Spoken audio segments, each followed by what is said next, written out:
بسم الله الرحمن الرحيم. ويل للمطففين الذين إذا اكتالوا على الناس يستوفون وإذا كالوهم أو وزنوهم يخسرون ألا يظن أولئك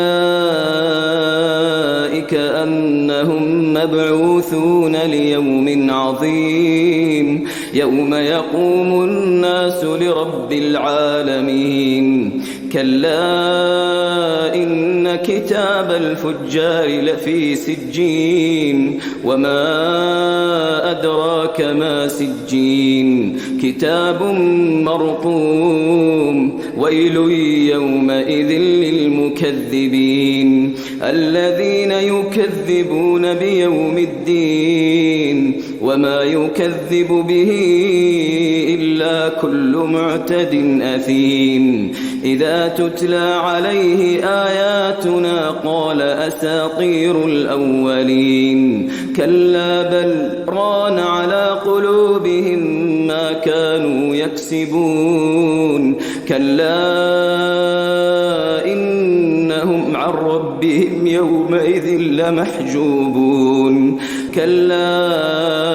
إنهم عن ربهم يومئذ لمحجوبون ثم إنهم لصال الجحيم ثم يقال هذا الذي كنتم به تكذبون كلا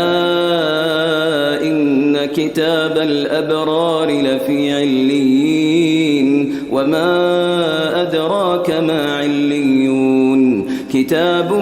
مرقوم يشهده المقربون إن الأبرار لفي نعيم على الأرائك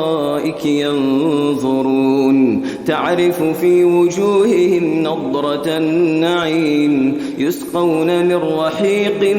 مختوم ختامه مسك وفي ذلك فليتنافس المتنافسون ومزاجه من تسنيم عينا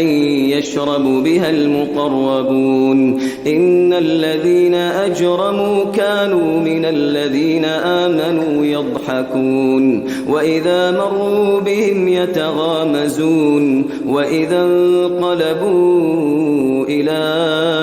أهلهم انقلبوا فكهين وإذا رأوهم قالوا إن هؤلاء لضالون وما أرسلوا عليهم حافظين فاليوم الذين آمنوا من الكفار يضحكون على الأرائك ينظرون هل ثوب الكفار ما كانوا يفعلون